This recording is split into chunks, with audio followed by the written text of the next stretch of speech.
Présenté et défendu par le ministre d'État, ministre de la Justice et garde des Sceaux, Constant Moutamba, les projets de loi autorisant la prorogation de l'état de siège dans les provinces du Nord Kivu et de l'Ituri a été adopté le samedi 7 décembre 2024 par l'Assemblée nationale. Ce projet de loi se résume en 3 articles.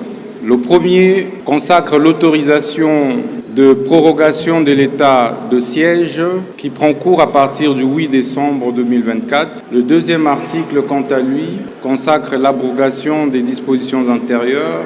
Et le troisième article a trait à l'entrée en vigueur de ladite loi. Telle est l'économie du présent projet de loi que je vous invite humblement à adopter. C'est sans débat que les représentants du peuple ont voté ces textes à la suite d'une motion du député national Alfred Dibandi Nzondomio. Cet élu du peuple a estimé que la plénière devait attendre le rapport de la mission d'évaluation de l'état de siège effectué par la première ministre Judith Suminwa Tuluka dans les provinces de l'Ituri et du Nord Kivu, mission au cours de laquelle elle était accompagnée de quelques élus nationaux. Est-ce qu'à présent, nous pouvons nous prononcer qui sont pour, qui sont contre, qui s'abstiennent? Au vu du résultat de vote, l'Assemblée plénière déclare recevable le projet de loi portant autorisation de la prorogation de l'état de siège sur une partie du territoire de la République démocratique du Congo. 320 députés nationaux ont voté pour, 47 ont voté contre et 1 s'est abstenu. Ces choix de proroger sans débat l'état de siège dans ces 2 provinces traduit à suffisance la patience de la Chambre basse du Parlement et l'urgence pour cette institution d'avoir enfin le rapport d'évaluation de cette mesure d'exception au regard des cris d'alarme des populations locales qui dénoncent certaines dérives et mégestions dans ces 2 provinces. Notons que pour une première fois en pleine séance plénière, le speaker de la Chambre basse du Parlement a donné la parole aux représentants des ressortissants des Béni présents dans la salle des plénières, premiers concernés par cette mesure. Pourquoi est-ce que nous sommes ici? Depuis 2021, avant d'abord l'instauration de l'état de siège, les EDF n'avaient jamais tiré à Mangina, ils n'avaient jamais tiré à Katanda,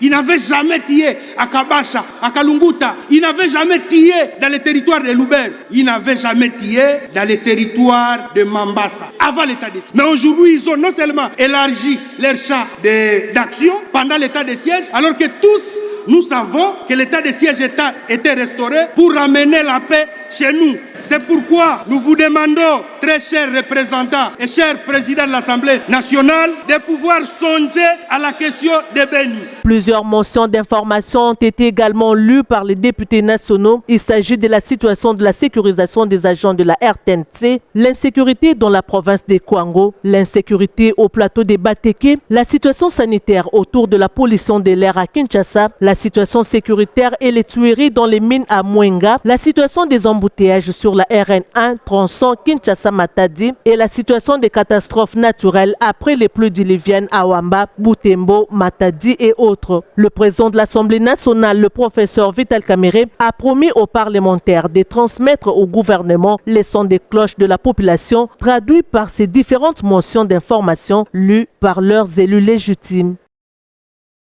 Je donne la parole que vous m'accordez.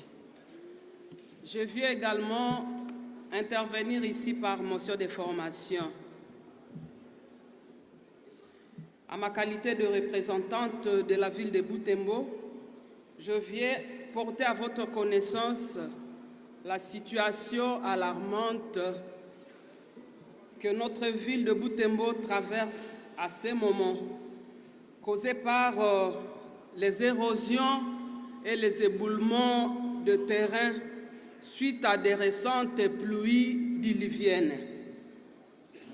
Ce constat alarmant fait état de destructions massives des infrastructures, des routes et des ponts, des maisons ont été apportées en cellule Kibisire, au quartier Kalemire, en cellule Kasesa, quartier Kiagala, Bouteye, quartier Butsundo, rendant ainsi ces quartiers inaccessibles.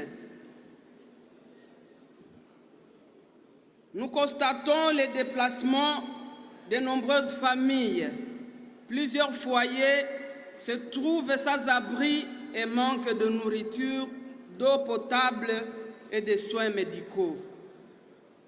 un risque accru de maladies et une aggravation de la vulnérabilité économique. La destruction des terres agricoles et des biens menace la subsistance des habitants.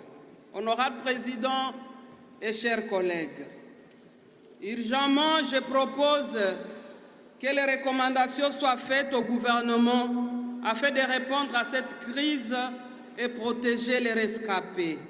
Sur ce, je demande qu'une évaluation rapide des dégâts par les experts en infrastructure et environnement soit faite, que la construction des canaux de drainage et des murs de protection pour stabiliser les zones à risque s'ensuive. La mise en place d'une allocation budgétaire pour la reconstruction des infrastructures et l'assistance aux victimes. Le renforcement de la résilience locale. Aussi, honorable Président, aujourd'hui la ville de Butembo se réveille sous le feu. Des véhicules venant de Kirumba ont été arrêtés au niveau de Nziapanda.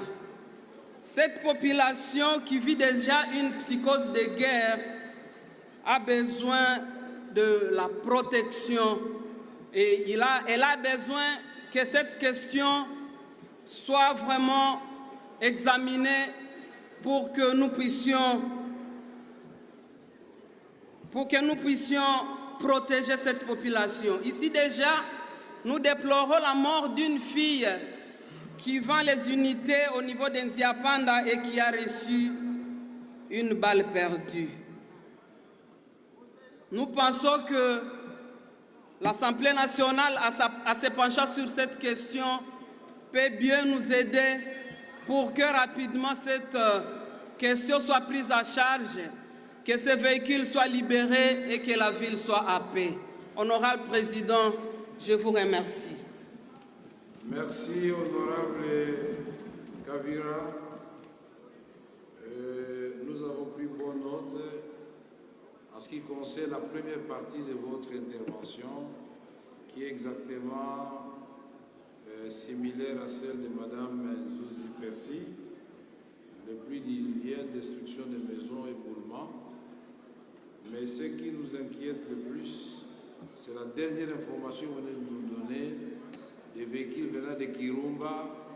Pour ceux des députés qui ne connaissent pas la province de Nord Kivu, Kirumba, c'est le dernier verrou pour faire tomber la ville de Butembo. Et quand les camions commencent à se déverser sur la ville de Butembo, en tirant sur les populations, nous devons prendre la question au sérieux. Pour la première partie de votre intervention, vous reviendrez quand nous allons examiner en profondeur les questions de salubrité, construction anarchique, les embouteillages et le reste. Mais pour la deuxième partie, j'enjoins à la Commission défense et sécurité de prendre toutes les informations utiles auprès de l'honorable Kavira pour que cette commission travaille avec le ministre de la Défense et prendre urgemment les mesures qui s'imposent. Et à la même réunion, la commission de défense, avec celle chargée des